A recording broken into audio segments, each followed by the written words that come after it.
Ce drame humanitaire s'est commis au moment où la question sur l'avenir de l'état des sièges dans les provinces du Nord Kivu et de l'Ituri se pose une année après l'instauration par les chefs de l'État de cette mesure sécuritaire. Une table ronde dans un avenir proche est annoncée. Tout porte à croire que ces assises pourront déboucher sur des bonnes pistes devant permettre de pacifier l'Est du pays en proie à l'insécurité des groupes armés. Si certains saluent les avancées significatives enregistrées, d'autres par contre évoquent les contraires. Dans ces récits, le lieutenant Gabriel Jules Ngongo nous livre quelques points saillants de l'état des sièges en dépit de quelques poches d'insécurité en Ituri.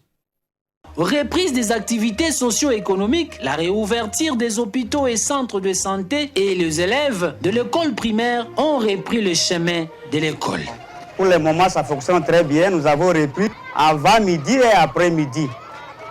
Vu l'effectif de nos élèves. En plus de ces bilans où les forces armées ont restauré l'autorité de l'État et la paix dans certains coins de la province de l'Ituri, à cela s'ajoute la neutralisation définitive de plus de 700 miliciens, plus de 350 capturés sur le champ de bataille et 50 rendus avec les armes aux forces armées de la République démocratique du Congo suite à la pression militaire exercée contre ces renégats qui n'ont ni foi ni loi.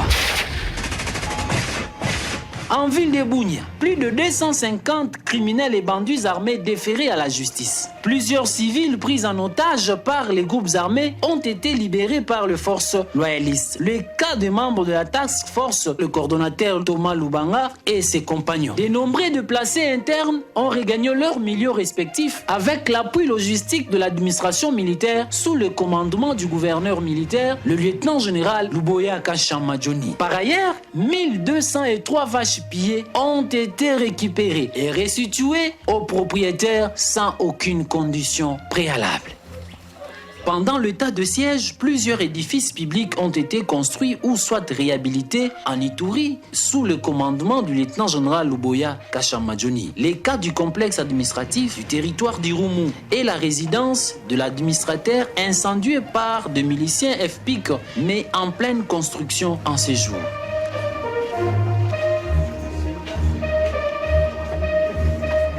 Dans la même région, une tribune moderne construite par le gouverneur pour la tenue des activités de renforcement de la cohabitation pacifique entre les différentes communautés en construction à Komanda.